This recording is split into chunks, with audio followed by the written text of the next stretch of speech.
Hey everybody, welcome back. So, working on flaps and ailerons now. They are set up, both sides in their, well, what will be their permanent locations now. I spent probably 2 days trying to get them evened up so that they were right, the right gaps, the right clearances, the angles were the same, and was pretty happy with how I got everything clamped until I stood back and looked at it, comparing side to side, and man, it didn't look right at all. It looked like it was off.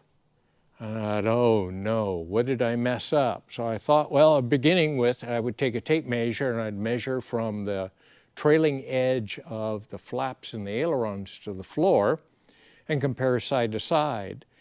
And I thought, no, that's probably not going to work because I don't know how flat this concrete floor is. So I set up the laser. And originally, I set it up back here in the back. And I started measuring wingtip to wingtip. And found out that, man, it wasn't close at all. And I was off almost 2 inches from side to side. Well, after figuring that out, I found out that my floor isn't flat at all. You can see that I've got almost 1/4 of an inch underneath that one, various thicknesses of material, and that one's sitting on the floor. So once I got figured out that that wasn't right, I started adjusting with different thicknesses of material, and finally got measured from here, side to side, and ended up with it as perfect as I could absolutely get it. The literature that comes with the laser said that it could be off as much as 12 ten-thousandths of an inch per foot of distance. If it was at the maximum, that translates to probably 20 thousandths, which is outside my dimension that I want to keep everything within. So I got it really as close I could get it. Then I took the laser, set it up in front of the plane, turned it 180 degrees from where it was, let it recalibrate itself, and then measured wingtip, and it was still perfect.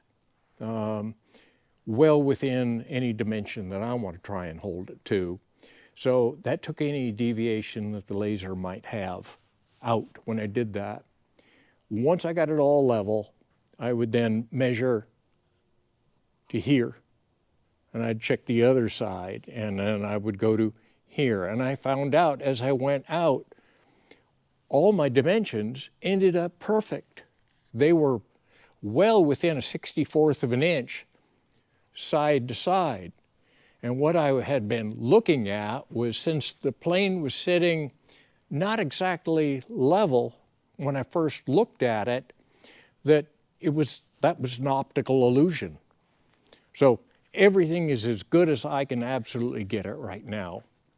So the next step now, I've got everything clamped up with these right now. You can see this one, I've got 2 Clecos in it right now, and I've got a small vice grip on it. I've got 2 more holes to drill. I put Clecos in. Once I get them all drilled and Clecoed and clamped, this won't move, so I'm good there. I can then take them off, get them cleaned up, powder coated, and then put them back in, epoxy them, and rivet them in place permanently. And I think what I'm going to do is I'm only going to do these 2, and I'll do the 2 on the other flap at the same time and do them just in those pairs so that I'm only messing with one of them at a time. Once I get that one done, then I'll come in and I'll do this one. So it's going to be a multi-day project, getting that all done, but that's okay. Everything is looking really, really good right now. Really happy about that. I've been worried about this, trying to get this right, and how I was going to go about doing it, and I worried a lot for nothing. It's not that hard. It just takes a while to measure and get it right. Anyway, I'll talk to you in a little bit. See you then.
Well, I'm glad today's done.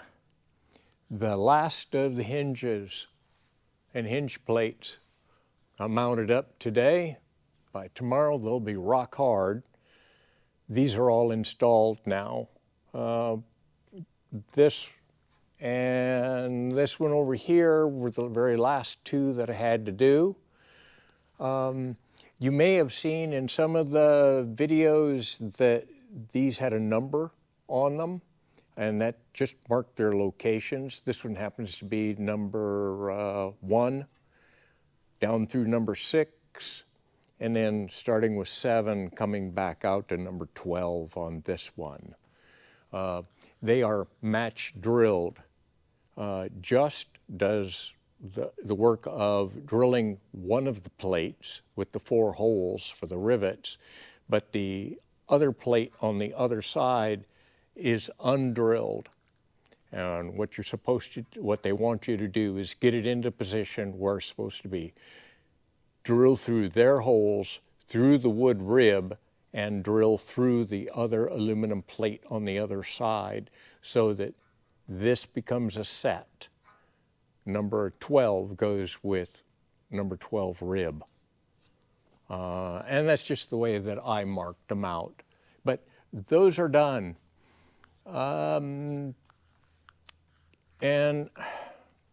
yeah, pretty simple stuff, but I'm glad it's done. The next project is going to be mounting the pulleys and other hardware making up the cables that actually operate those surfaces. That's going to be easy in comparison to this. And part of the ailerons was my own fault. So if I make a mistake, I'll let you know. It just added to the amount of time that it took to actually complete this project. And that's what I have for you so far. Thank you for watching, subscribing, and liking if you want to. And as always, have a great day. I'll talk to you later. Bye.